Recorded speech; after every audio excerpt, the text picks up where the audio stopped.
चौथा अध्याय। प्रेरित पौलुस को परमेश्वर की आत्मा ने मकिदुनिया जाने के लिए कहा। उसने दर्शन में देखा कि मकिदुनिया का एक पुरुष आकर कहता है, आकर हमारी सहायता कर। यह अच्छा ही हुआ कि पौलुस को परमेश्वर की ऐसी बुलाहट हुई, अन्यथा मुझे विश्वास है कि वहां के प्रतिकूल स्वागत के कारण वो परमेश्वर की बुलाहट पर संदेह कर सकता था। उसका सबसे पहला ठहराव फिलिपी नगर में था, जहां लोग उसके विरोध में खड़े हुए और उसे पकड़कर पीटा तथा उसे काल कोठरी में डाल दिया। इसके बाद उसे नगर से चले जाने का आदेश दिया गया। इसका दूसरा ठहराव थिस्सलुनीके नगर में था, जहां आराधनालय में 3 सप्ताह के दिन प्रचार करने के पश्चात लगभग पूरा शहर ही उसका उपदेश सुनने के लिए इकट्ठा हुआ। परंतु वहां के यहूदी ईर्ष्या से भर गए और उसे बंदी बनाने के लिए जेसन के घर भी गए, परंतु वह वहां से कूच करके बीरिया चला गया था। वहां भी विरोध के कारण वह तीमुथियुस और सिलास को छोड़कर एथेंस चला गया था, जब तक कि वहां स्थिति शांत न हो जाए। तीमुथियुस और सिलास वहां के विश्वासियों को सांत्वना देकर पौलुस के पास एथेंस आ गए थे। पौलुस का मन थिस्सलुनीके की कलीसिया के लिए व्याकुल था, क्योंकि वह वहां अधिक प्रचार नहीं कर पाया था। तीमुथियुस ने उसे थिस्सलुनीके की कलीसिया का सुसमाचार सुनाया। वहां सब ठीक चल रहा था, परंतु वहां कुछ समस्याएं भी थी। इसलिए पौलुस ने उन्हें विश्वास में प्रोत्साहित करने के लिए यह पत्र लिखा। अध्याय 4 में पौलुस की भाषा में परिवर्तन आता है। यहां तक तो वह धर्म का पक्ष मंडन कर रहा था, परंतु यहां से वह उनको उपदेश देता है। और पहली आयत में वह कहता है, निदान है भाइयों, हम तुमसे विनती करते हैं और तुम्हें प्रभु यीशु मसीह में समझाते हैं कि जैसे तुमने हमसे योग्य चाल चलना और परमेश्वर को प्रसन्न करना सीखा है, और जैसा तुम चलते भी हो वैसे ही और भी बढ़ते जाओ। जैसा कि हम पहले देख चुके हैं, मैं अचंभा करता हूं कि पौलुस ने उन्हें इतने कम समय में धर्म के सिद्धांतों के संबंध में इतनी विभिन्न शिक्षाएं कैसे दी होंगी। वह 1 महीना भी वहां नहीं रहा और उसने उन्हें धर्म सिद्धांतों में दृढ़ कर दिया। निसंदेह वह कहता है, जैसा तुमने हमसे योग्य चाल चलना और परमेश्वर को प्रसन्न करना सीखा है। यही मसीही जीवन का रहस्य है कि हमें परमेश्वर को प्रसन्न करने की मनोकामना होनी चाहिए। जो व्यक्ति मसीह से दूर रहता है वह अपने आप को प्रसन्न नहीं करता। जो व्यक्ति मसीह में है वो परमेश्वर को प्रसन्न करने की खोज में लगा रहता है और सच्ची संतुष्टि पाता है। जो अपने आप को प्रसन्न करना चाहता है वो कभी प्रसन्न नहीं रहता। मेरे विचार में जीवन का सबसे महान आनंद यह जानना है कि हमने परमेश्वर को प्रसन्न किया है, या कि मैं आप ही परमेश्वर की इच्छा पर चलता हूं। यीशु ने कहा, मैं सदैव वही काम करता हूं जिससे परमेश्वर प्रसन्न हो। हमें भी ऐसे ही जीवन जीना है। दूसरी आयत, क्योंकि तुम जानते हो कि हमने प्रभु यीशु मसीह की ओर से तुम्हें कौन कौन सी आज्ञा पहुंचाई, क्योंकि परमेश्वर की इच्छा यह है कि तुम पवित्र बनो, अर्थात व्यभिचार से बचे रहो। प्रेरितों के काम की पुस्तक के 15वें अध्याय में आरंभिक कलीसिया ने सभा की थी, जिसका विषय था विजातीय या अन्य जातीय विश्वासियों का व्यवस्था से क्या संबंध होना चाहिए।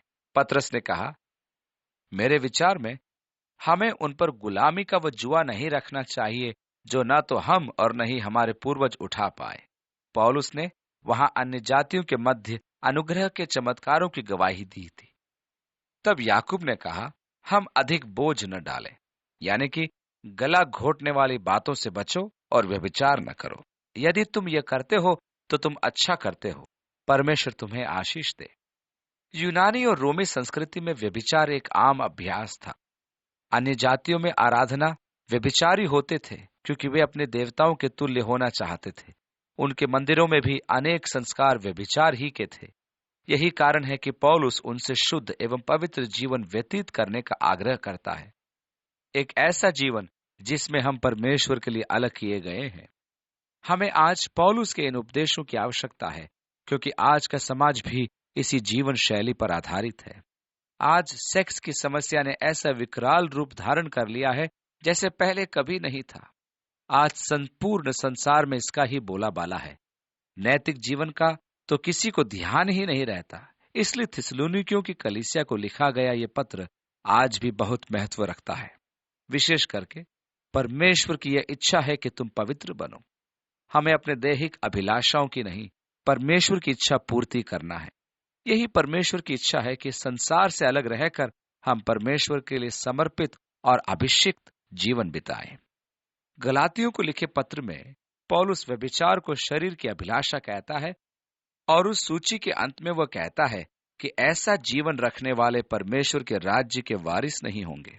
वह यह भी कहता है, धोखा मत खाओ। बहुत से लोग धोखा खाए हुए हैं कि परमेश्वर उनके इस पतित जीवन आचरण को स्वीकार करेगा। परमेश्वर अपनी संतान से एक आदर्श जीवन की अपेक्षा करता है। पौलुस यह भी कहता है कि प्रत्येक जन ये जान ले कि परमेश्वर के लिए हम अपने शरीर रूपी इस पात्र को पवित्र और सम्मान में कैसे रखें। चौथी आयत में, और तुम में से हर एक पवित्रता और आदर के साथ अपनी पत्नी को प्राप्त करना जाने, और यह काम अभिलाषा से नहीं, और न उन जातियों की नाई जो परमेश्वर को नहीं जानती। हम में और संसार में एक महान अंतर है, इसका होना बहुत जरूरी है। छठी आयत में आगे कि इस बात में कोई अपने भाई को न ठगे और न उस पर दांव चलाए, क्योंकि प्रभु इन सब बातों का पलटा लेने वाला है, जैसा कि हमने पहले ही तुमसे कहा और चिताया भी था। पौलुस कहता है कि देखिए, मैं पहले भी कह चुका हूं कि कोई अपने भाई को न ठगे। आज अनेक मसीही जन व्यापार में हैं। आप उनकी सफलता की कामना करते हैं, परंतु आप उनसे ईमानदारी की आशा रख सकते हैं क्या? मैं आपसे कहता हूं कि परमेश्वर पलटा लेने वाला परमेश्वर है। हमारी समस्या यह है कि हम भूल चुके हैं कि लेखा लेने का और न्याय का दिन आ रहा है। आज दुष्कर्मी और हत्यारे स्वतंत्र घूम रहे हैं और भलाई करने वाले जेलों में पड़े हैं। इसलिए कोई अपने भाई से छल न करे, क्योंकि परमेश्वर आपका न्याय करेगा। वह सबका पलटा लेगा। हम आपको परमेश्वर के आने वाले न्याय के बारे में चिता चुके हैं। पौलुस ने निष्ठापूर्वक चेतावनी दी है। हमें भी चेतावनी देना चाहिए कि परमेश्वर के न्याय का दिन आने वाला है। इससे कोई बच नहीं सकता। वो पलटा लेने वाला परमेश्वर है। सातवीं आयत, क्योंकि परमेश्वर ने हमें अशुद्ध होने के लिए नहीं, परंतु पवित्र होने के लिए बुलाया है। पहला पत्रस उसके पहले अध्याय की 16वीं आयत में लिखा है, पवित्र बनो क्योंकि मैं पवित्र हूं। परमेश्वर ने हमें पवित्र, शुद्ध और धार्मिकता का जीवन व्यतीत करने के लिए बुलाया है कि हम पवित्र ठहरें। 8वीं आयत, इस कारण जो तुच्छ जानता है वो मनुष्य को नहीं परंतु परमेश्वर को तुच्छ जानता है, जो अपना पवित्र आत्मा तुम्हें देता है। प्राय यह होता है कि जब पवित्र आत्मा जीवन पर बल देता है तो लोग नाराज हो जाते हैं। क्या हमने ऐसा कोई कानून बनाया है? नहीं, हमने कोई कानून नहीं बनाया। हमें तो केवल कानून की घोषणा करने का आदेश परमेश्वर ने दिया है। यह तो परमेश्वर का कानून है और पवित्रता पर वाद विवाद करना परमेश्वर से वाद विवाद करना है। पौलुस भी यही कहता है कि जो तुच्छ जानता है वो मनुष्य को नहीं परंतु परमेश्वर को तुच्छ जानता है, क्योंकि परमेश्वर ने ही पवित्र आत्मा भेजा है। मनोवैज्ञानिकों के अनुसार मनुष्य का मानसिक संतुलन अर्थात संतुलित जीवन उनके आंतरिक मनुष्य और बाहरी मनुष्य के अंतर पर निर्भर करता है। यहाँ आपका बाहरी मनुष्य आपका आदर्श व्यक्तित्व है और आंतरिक मनुष्य आपका वास्तविक व्यक्तित्व है। यदि आपके आंतरिक मनुष्य में और आपके बाहरी मनुष्य में अधिक अंतर है तो आपका मानसिक संतुलन बिगड़ा हुआ माना जाता है, और यदि यह अंतर बहुत कम है तो आपका मानसिक संतुलन ठीक माना जाता है।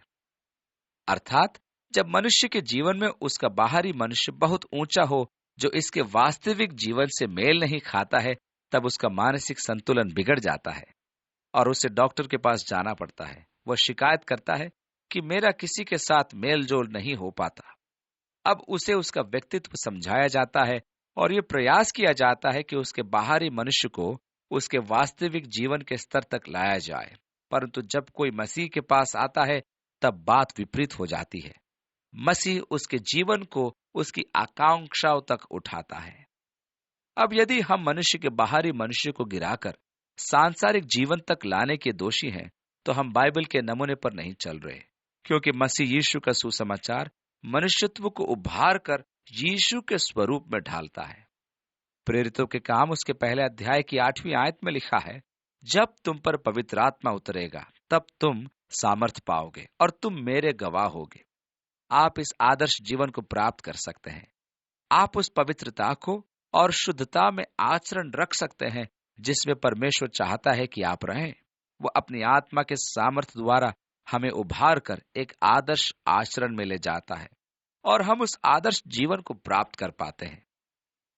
नवी आयत में अब भाईचारे के प्रेम के विषय में यह आवश्यक नहीं कि कोई तुम्हें लिखे। आपको ध्यान होगा कि पहले अध्याय में पौलुस कहता है कि वे सबके लिए आदर्श बन गए थे। वह थिस्सलुनीके के कलीसिया का प्रतीक था। उनके प्रेम की चर्चा अन्य क्षेत्रों में भी पहुंच गई थी। नवी आयत में आगे अब भाईचारे के प्रेम के विषय में यह आवश्यक नहीं कि कोई तुम्हें लिखे, क्योंकि आपस में प्रेम रखना तुमने स्वयं परमेश्वर से सीखा है। तुम सारे मकिदुनिया के सब भाइयों के साथ ऐसा करते भी हो। पर हे भाइयों, हम तुम्हें समझाते हैं कि तुम अपने प्रेम में और भी बढ़ते जाओ। पिछले अध्ययन के समय हमने बहुत कुछ समय इसमें बिताया था। पवित्र आत्मा ने हमें यूहन्ना की पहली पत्री से जो संदेश दिया था वह दूसरों के लिए प्रेम के महत्व को दर्शाता है। यूहन्ना ने लिखा कि कोई यह कहे कि वह परमेश्वर से प्रेम रखता है और अपने भाई से घृणा करता है तो वह झूठ बोलता है, उसमें सच नहीं है। इससे हम जान सकते हैं कि हम मृत्यु से जीवन में प्रवेश कर चुके हैं, क्योंकि हम भाइयों से प्रेम रखते हैं। मसीह की देह का प्रमुख चिन्ह है एक दूसरे के लिए प्रेम रखना। यीशु ने कहा है, इससे वे जानेंगे कि तुम मेरे चेले हो, क्योंकि तुम एक दूसरे से प्रेम रखते हो। इसलिए मसीह की देह में प्रेम पहले तो संसार के लिए प्रमाण है कि हम प्रभु यीशु मसीह के चेले हैं, और फिर मेरे लिए यह विश्वास करने की बात है कि मैं मृत्यु से जीवन में प्रवेश कर चुका हूं। परमेश्वर कहता है एक दूसरे से प्रेम रखो। 10वीं आयत में तुम सारे मकिदुनिया के सब भाइयों के साथ ऐसा करते भी हो। पर हे भाइयों, हम तुम्हें समझाते हैं कि तुम अपने प्रेम में और भी बढ़ते जाओ। जैसी आज्ञा हमने तुम्हें दी है वैसे ही चुपचाप रहने, यानी कि इसका अर्थ है कि शांत जीवन व्यतीत करना। कुछ लोगों के लिए जीवन एक संकट ही हो जाता है। वे एक समस्या से निकलते हैं तो दूसरे में फंस जाते हैं। यूहन्ना के कहने का अर्थ है कि साधारण जीवन व्यतीत करो। और 11वीं आयत में अपना कामकाज करने और अपने अपने हाथों से कमाने का प्रयत्न करो। थिस्सलुनीके के कलीसिया की एक समस्या थी। वहां कुछ आलसी विश्वासी थे जो अन्य विश्वासियों के प्रेम का अनुचित लाभ उठाते थे। कई लोग ऐसा होते हैं जो बार बार आकर कहते हैं, भाई मेरी मदद कर दो, मुझे किराया देना है, 2 दिन में पैसे लौटा दूंगा। मेरे रात को खाने के लिए कुछ भी नहीं है, कृपया मुझे मदद कीजिए ना। वे ये काम करने के लिए तैयार ही नहीं थे, बल्कि वे सदैव घूमना फिरना ही चाहते थे। अपने दूसरे पत्र में पौलुस सीधा और साफ कहता है, यदि कोई मेहनत न करे तो उसे भोजन मत दो। हर एक व्यक्ति अपने हाथों से मेहनत करे कि वह परमेश्वर के सामने ईमानदार ठहरे। इसलिए पौलुस कहता है कि हम अपने काम में यत्नशील हों और अपने हाथों से परिश्रम करें। आगे लिखा है, जिससे गैर विश्वासी लोग तुम्हारा दैनिक आचरण देखकर तुम्हारा सम्मान करें और तुम्हें किसी वस्तु की कमी न हो। अब पौलुस मृतकों के विषय अपना विचार लिखता है। पौलुस ने थिस्सलुनीके की कलीसिया में यह प्रचार किया था कि यीशु फिर आएगा और पृथ्वी पर परमेश्वर के राज्य की स्थापना करेगा। निसंदेह ये महिमा से पूर्ण सत्य है और हमारी आशा भी यही है। अब हुआ यह कि कुछ लोग मर गए तो वहां के लोग उदास और निराश हो गए कि वे तो प्रभु के आने से पहले ही मर गए और अब वे परमेश्वर के राज्य को नहीं देखेंगे। यह तो बड़े शर्म की बात है। इसलिए पौलुस यहाँ उन मृतकों को मसीह में सोया कहता है और उनके सोच में सुधार लाता है। सो गए हैं, यहाँ उसका अर्थ नींद से नहीं है। यह मात्र एक रूपक है जिससे वह विश्वासियों की मौत के लिए प्रयोग करता है। आपको ध्यान होगा कि यीशु ने याईर के घर में आते ही रोने पीटने वालों से कहा था कि वह छोटी बच्ची मरी नहीं, सोती है, और वे उसका ठट्ठा करने लगे थे। जब यीशु अपने चेलों के साथ यरदन के तट पर था तब मरियम और मार्था ने खबर भेजी, लाजर मरने पर है, शीघ्र आ। परंतु यीशु 2 दिन बाद लाजर को देखने आया। मार्ग में उसने अपने शिष्यों से कहा, वह सो गया है। चेलों ने कहा, चलो अच्छा है, शायद वह ठीक हो रहा है। परंतु यीशु के कहने का अर्थ था कि वह मर गया है। वास्तव में पुराने नियम के युग में मरने वालों के लिए कहा जाता था कि वह अपने बाप दादों के साथ सो गए। आगे चलकर विश्वासियों की मौत के लिए भी ऐसा ही कहा जाने लगा था। इसलिए आप इसे नींद न समझें। यीशु के अनुसार मरने वाला निस्संदेह चेतन अवस्था में होता है। आपको याद होगा कि यीशु ने अपने चेलों को धनी व्यक्ति और लाजरस की कहानी सुनाई थी, जो इस प्रकार है। एक बहुत धनी आदमी था। उसके फाटक पर एक गरीब आदमी को लाकर डाल दिया जाता था, जिसके शरीर पर बहुत घाव थे और कुत्ते उसके घाव को चाटते थे। वह उस धनी आदमी के भोजन के बचे टुकड़े खाता था। वह गरीब आदमी एक दिन मर गया। उसके बाद वह धनवान भी मर गया। गरीब आदमी को स्वर्गदूत ने ले जाकर इब्राहिम की गोद में रख दिया और धनवान व्यक्ति नरक में गया। उसने वहां जलते जलते आंखें उठाई तो देखा कि वह गरीब आदमी इब्राहिम की गोद में शांति से बैठा है। उसने इब्राहिम से विनती की कि वह लाजर को भेज दे कि वह अपनी अंगुली पानी में डुबाकर उसके मुंह में डाले। कहने का अर्थ यह है कि मरने के बाद भी उस व्यक्ति को नरक की आंख में जलन का एहसास हो रहा था, तो मृतक अचेत कैसे हो सकते हैं? उनमें अनंत चेतना होती है। आप शायद कहेंगे कि यह तो दृष्टांत था। यीशु ने दृष्टांतों में किसी का नाम कभी नहीं लिया। और यदि हम इसे दृष्टांत मान भी लें, तो दृष्टांतों का उद्देश्य यही था कि उनके द्वारा सत्य को दर्शाया जाए। यीशु ने जो कहा, यदि वह सच नहीं था तो झूठ के माध्यम से सच कैसे दर्शाता? 13वीं आयत में, हम नहीं चाहते कि तुम उनके विषय में जो सो गए हैं अनजान रहो। ऐसा न हो कि तुम दूसरों के समान शोक करो जिन्हें आशा नहीं। मरे हुओं के लिए दो प्रकार से शोक मनाया जाता था। एक तो आम मनुष्य की मृत्यु का, कि अब उनसे भेंट की आशा नहीं है, अब सब कुछ समाप्त हो गया है। दूसरा शोक विश्वासी की मृत्यु का होता है, जो इसलिए नहीं होता कि वह मर गया है और सारी आशा समाप्त हो गई, परंतु इसलिए कि हमसे कुछ ले लिया गया है। अब हम उस मनुष्य से फोन पर बात नहीं कर पाएंगे। हम उसके घर जाकर उससे मिल नहीं सकते। हम उसके घर जाकर आशीषों को प्राप्त नहीं कर सकते जो हमें मिलती रही हैं। यदि वे परमेश्वर की संतान है, तो मैं आनंद करता हूं कि वे हमारे प्रभु के साथ हैं। इसलिए हमारा शोक करना निराश लोगों का सा नहीं है। हम विश्वास करते हैं कि यीशु मरा और जी उठा। हम विश्वास करते हैं कि परमेश्वर उन्हें भी जो यीशु में सो गए हैं उसी के साथ ले आएगा। यीशु अपनी कलीसिया के लिए फिर से आने वाला है। पौलुस कहता है कि जब वो आएगा तब परमेश्वर उन्हें भी जो यीशु में सो गए हैं उसी के साथ ले आएगा। यह समझ लेना बहुत महत्वपूर्ण है, क्योंकि अनेक लोग इस विषय में भ्रम में पड़ जाते हैं। 15वीं आयत में, हम प्रभु के वचन के अनुसार तुमसे यह कहते हैं कि हम जो जीवित हैं और प्रभु के आने तक बचे रहेंगे, उनसे कभी आगे न बढ़ेंगे जो सो गए हैं। वे वास्तव में हमसे आगे निकल चुके हैं। हम उनसे आगे कभी नहीं हो सकते। 16वीं आयत में आगे, क्योंकि प्रभु स्वयं ऊंची आवाज और प्रधान स्वर्गदूत की पुकार और परमेश्वर की तुरही की बुलाहट के साथ स्वर्ग से उतरेगा, और जो मसीह में मरे हैं वे पहले जी उठेंगे। तब हम जो जीवित और बचे रहेंगे उनके साथ बादलों पर उठा लिए जाएंगे कि हवा में प्रभु से मिले। इस प्रकार हम प्रभु के साथ सदा रहेंगे। इसलिए तुम इन बातों से एक दूसरे को शांति दिया करो। पौलुस ने कुरिन्थियों को अपने दूसरे पत्र के 5वें अध्याय में लिखा था, क्योंकि हम जानते हैं कि जब हमारा पृथ्वी पर का डेरा सरीखा घर गिराया जाएगा, तो हमें परमेश्वर की ओर से स्वर्ग पर एक ऐसा भवन मिलेगा जो हाथों से बना हुआ घर नहीं, परंतु चिरस्थायी है। इसमें तो हम कराहते और बड़ी लालसा रखते हैं कि अपने स्वर्गीय घर को पहन ले, कि इसके पहनने से हम नंगे न पाए जाएं। और हम इस डेरे में रहते हुए बोझ से दबे कराहते रहते हैं, क्योंकि हम उतारना नहीं वरन और पहनना चाहते हैं, ताकि वह जो मरणहार है जीवन में डूब जाए। जिसने हमें इसी बात के लिए तैयार किया है वो परमेश्वर है, जिसने हमें बयाने में आत्मा भी दिया है।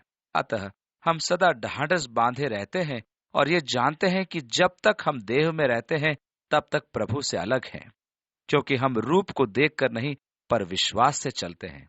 इसलिए हम ढाढ़स बांधे रहते हैं और देह से अलग होकर प्रभु के साथ रहना और भी उत्तम समझते हैं। इस कारण हमारे मन की उमंग यह है कि चाहे साथ रहें चाहे अलग रहें, पर हम उसे भाते रहें।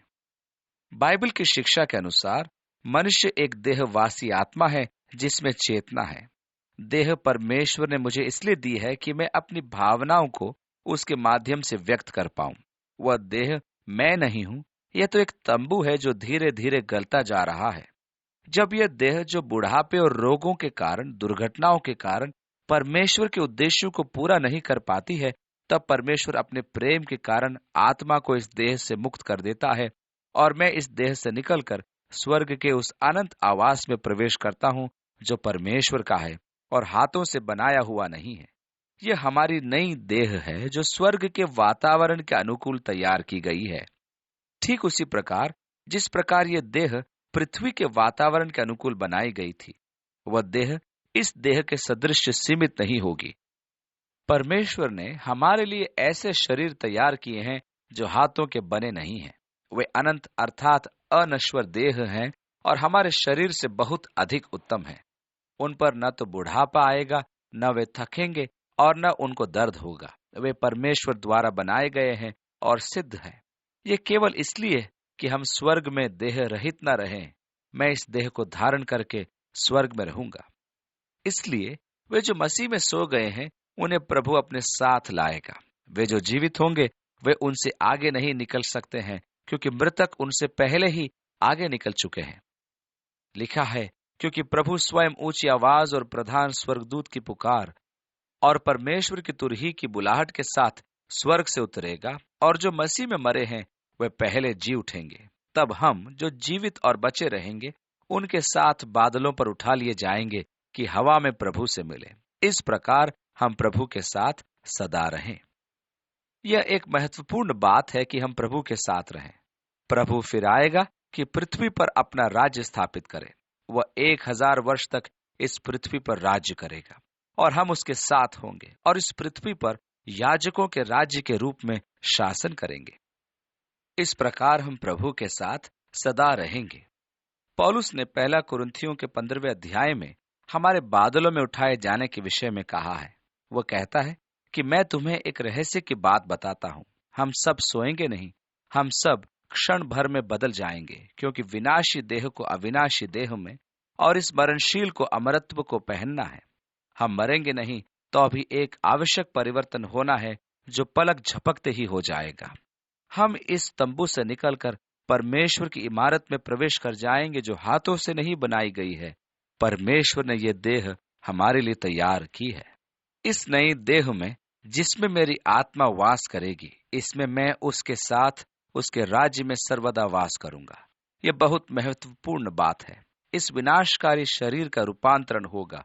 परमेश्वर के संतान के लिए मृत्यु क्या है, उसकी शिक्षा बाइबल में ठीक तरीके से दी गई है।